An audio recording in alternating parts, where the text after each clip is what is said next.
X-ray রিপোর্টে গুরুতর চোটের পরেও মুখ্যমন্ত্রী বলছেন খগেন মুর্মুর আঘাত এমন কিছু ভয়াবহ নয় এবং সামান্য বলে মন্তব্য করছেন। হবেই তো।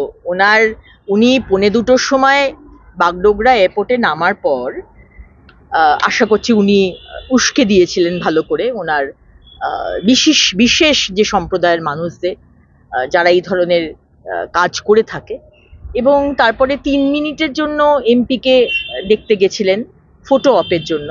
উনি জানেনও না যে কাঁটাটা লেগেছে এইখানে, উনি বলছেন কানের পিছনে, এবং তারপর উনি বাইরে এসে বলছেন সেরকম কিছু হয়নি। আপনি ওভার স্মার্ট না স্মার্ট অ্যাক্টিং করার চেষ্টা করেন, এটা বাংলার মানুষ হয়তো আগে বুঝতো না, কিন্তু মাননীয় মুখ্যমন্ত্রী 14.5 বছরে আমরা কিন্তু বুঝে গেছি। আপনার এই ওভার স্মার্টনেসটা আপনার ডাউনফলের কারণ হবে। আমরা বোকা নই, আমরা হয়তো আপনার মতো চালাক নই, কিন্তু আমরা বোকাও নেই। আমরা কিন্তু কোনটা কে কিভাবে করতে চায় এটা কিন্তু আমরা বুঝতে পারি। দিদি, রাজ্যপাল আজকে রাষ্ট্রপতির কাছে রিপোর্ট দেবে বাংলার পরিস্থিতি নিয়ে। মহামহিম রাজ্যপালের কাজ করছেন, আমরা আমাদের কাজ করছি। আমাদের সবাইকে আমাদের রেসপন্সিবিলিটি বা দায়িত্ব পালন করতে হবে। আমি একজন নাগরিক এবং আমি একজন জনপ্রতিনিধি। আপনারাও সংবাদ মাধ্যমে সঠিক খবর মানুষের কাছে পৌঁছে দেওয়া, প্রত্যেকটি নাগরিককে তার কিন্তু দায়িত্ব পালন করতে হবে। আমার নিজস্ব বিশেষ কিছু এজেন্ডা আছে, আমার কিছু টাকা পয়সার ব্যাপার আছে আর কি, তাই জন্য আমি অন্যায়কে প্রশ্রয় দিয়ে যাব, তৃণমূলকে প্রশ্রয় দেব, ঠিক করেছে ভালো করেছে বলবো, এটা কিন্তু ঠিক নয়। তৃণমূলকে পাল্টা মারেন নিদান সুকান্ত মজুমদারের। সুকান্তর হুঁশিয়ারি, পুলিশ ব্যবস্থা না নিলে পাল্টা মার হবে, এবং গতকাল শুভেন্দু অধিকারীও বলেছিল 26-এ সুদ সহ বদলা হবেই তো বদলা। আজকে যদি আপনি মানে কি বলবো, একটা জন্তুকে যখন পিছনে ঠেলতে থাকেন, একটা বাঘ বলুন বা বাড়ির বেড়াল বলুন, ঠেলতে যখন দেওয়ালে পিঠ থেকে যায় তখন সে কামড়াতে আসে। তো আমাদেরও অবস্থা সেই মতো হয়েছে আর কি।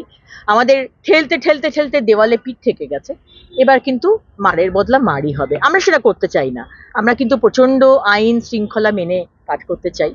আমরা নিজের হাতে আইন শৃঙ্খলা কোনোদিন নিতে চাই না। কিন্তু আপনারা যদি ভেবে থাকেন যে আমাদের এমএলএ এমপিকে মারবেন, আমরা ত্রাণের জিনিস ফ্লাড রিলিফ দিতে যাব, আর আপনারা কিছু সংখ্যালঘু ক্রিমিনালদের দিয়ে আমাদের উপর অ্যাটাক করবেন, যেখানেই আমরা যাব, মনোজ ওরাও আমাদের বিধায়ক দিতে গেছে ফ্লাডের রিলিফ মেটেরিয়াল, তাকে হেনস্থা করা হচ্ছে। আমাকেও করা হয়েছিল, আমি তিরপল দিতে গেছি আমার বিধানসভায়, সেখানেও আমাকে হেকেল করা হয়েছে। তো এটা তো চলতে পারে না, তাই না? সুতরাং আমরা মারের বদলা মারি এবার দেখতে হবে। নবমীর রাতে মুর্শিদাবাদে নাবালিকাকে গণধর্ষণ, গতকাল সালারে 8ম শ্রেণীর ছাত্রীকে গণধর্ষণ। আরজি করার পরেও শিক্ষা হলো না, রাজ্যে নিরাপত্তা কোথায়? আরজি করার পরে তো প্রতিদিন ঘটনা ঘটে গেছে, প্রতিদিন কোথাও না কোথাও মেয়েদেরকে, শিশুকে, মহিলাকে, বৃদ্ধাকে গণধর্ষণ করা হয়েছে, ধর্ষণ করা হয়েছে। এখানে তো মহিলাদের সম্মান নেই।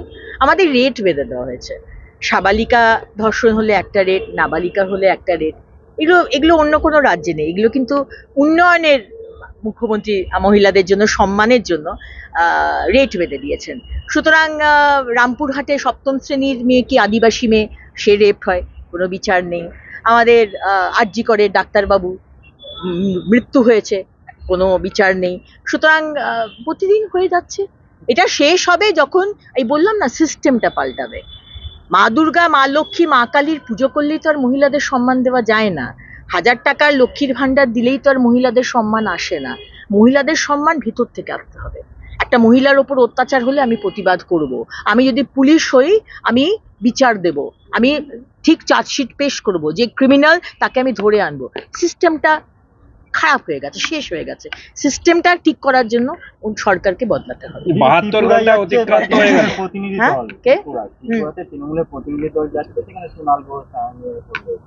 এই বললাম না যে ত্রিপুরাতে তো কিছু নেই, এবং আমাদের এমএলএ এমপিদের হামলা করার পর, রক্তাক্ত করার পর, হঠাৎ আজকে 6-7 জন মিলে দলবল নিয়ে চলে গেল ত্রিপুরাতে। সেখানে আবার বলল পার্টি অফিস ভাঙচুর করা হয়েছে। এটা অভিষেক ব্যানার্জি, মমতা ব্যানার্জির খুব কাঁচা খেলা। আমি যদিও বা এর নিয়ে কিছু বলতে চাই না, ইনভেস্টিগেশন হোক। আমাদের পশ্চিমবঙ্গে তো কোনো ইনভেস্টিগেশনের কোনো সিট, কোনো মানে কমিটির তো কোনো রিপোর্ট আমরা পাই না। এমনকি সিপিএম আমল এলেও এতগুলো কমিশন হয়েছিল, মরিচঝাপি, সাঁইবাড়ি, আজ অবধি কোনো 21শে জুলাই কোনোদিন কোনো রিপোর্ট আসেনি। বাংলার মানুষ বিচার করুন এগুলো। অনেক সময় চলে গেছে, অনেকগুলো ইলেকশন চলে গেছে, এবার কিন্তু বিচার করার সময় এসেছে। সুতরাং ত্রিপুরাতে আজকে কি হলো সেটা ইনভেস্টিগেশন হোক, অভিষেক ব্যানার্জি, মমতা ব্যানার্জি, দেখা যাক কারা করিয়েছে। 72 ঘন্টা অতিক্রান্ত হয়ে গেল, এখনো খগন মুর্মুকে মারধরের ঘটনায় কেউ অভিযোগ দায়ের করার পরেও গ্রেপ্তার হয়নি এখনো পর্যন্ত। হবে না। আমাদের রাজ্যে সরকারের এগেনস্টে যে কথা বলে বা সরকারের অন্যদিকে যে রয়েছে, সে জজ সাহেব বলুন আর সে খগেন মুর্মু বলুন, আমাদের জজ সাহেব, চিফ জাস্টিস, তার রায় পছন্দ হয়নি, তার বাড়িতে পোস্টার লাগানো হয়েছিল। সিসিটিভি ক্যামেরাতে সেই পোস্টার কারা কারা লাগিয়েছে সেটা দেখা হয়েছিল, কিন্তু তারপরেও কিন্তু কেউ অ্যারেস্ট হয়নি। কিন্তু গতকাল যে জুতো ছুঁড়ে মেরেছে তার কিন্তু কন্ডেম করেছে আমাদের মুখ্যমন্ত্রী। তিনি কিন্তু ভুলে যাচ্ছেন যে তার সরকার আজকে জাস্টিস যারা জাজ তাদেরকে কিভাবে সম্মান করেন। সুতরাং এই যে দুমুখ ডাবল স্ট্যান্ডার্ডনেস, নিজের রাজ্যে যদি জাজ সাহেবকে পোস্টার ফেলা হয়, অন্য রাজ্যের কোনো কিছু হলে আমি কন্ডেম করব, এগুলো বাংলার মানুষ বুঝতে পারছে। দেখুন, জনরোষ এক জায়গায় অত্যাচার করবেন, জনরোষ শুধু নর্থ বেঙ্গলেই দেখা দেবে, সাউথ বেঙ্গলে দেখা দেবে না, ত্রিপুরায় দেখা দেবে না, দিল্লিতে দেখা দেবে না, এটা তো হতে পারে না। মানুষ তো ভারতবর্ষের মানুষ, এক সেন্টিমেন্ট।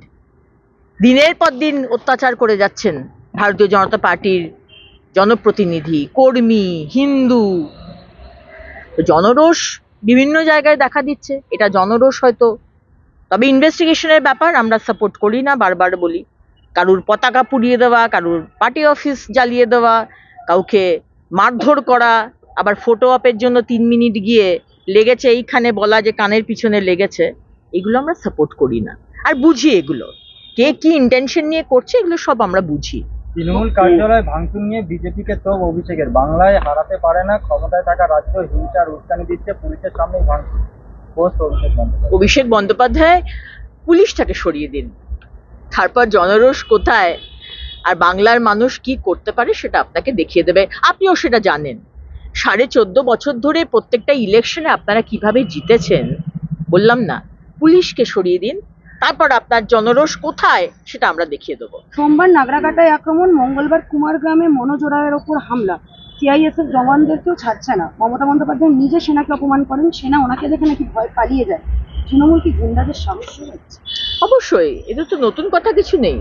তৃণমূল গুন্ডাদেরকে সাহস দেয়, গুন্ডাদেরকে আশ্রয় দেয়, এবং ভারতবর্ষের যে কোনো ইনস্টিটিউশন, সেটা আর্মড ফোর্সেস হোক, বিএসএফ হোক, সিবিআই বা ইডি হোক বা সিআইএসএফ হোক, তাকে ছোট করেন, অপমান করেন আমাদের মুখ্যমন্ত্রী। এবং গতকালও সিআইএসএফ এর উপর হামলা হয়েছে, এমএলএ এমপি বিজেপির তাদের উপর হামলা হয়েছে, রক্তাক্ত হয়েছে। কর্মীরা 2021 আগে, 21-এর পরে আমরা প্রতিদিন দেখতে পাচ্ছি, কিন্তু একজনও অ্যারেস্ট হয় না। এমনকি এমএলএ এমপিকে মানে রক্তাক্ত করার পর, আপনাদের মাধ্যমে ভিডিওতে দেখার পর, চিহ্নিত করার পর কারা কারা ছিল, তার জন্য অ্যারেস্ট হয় না।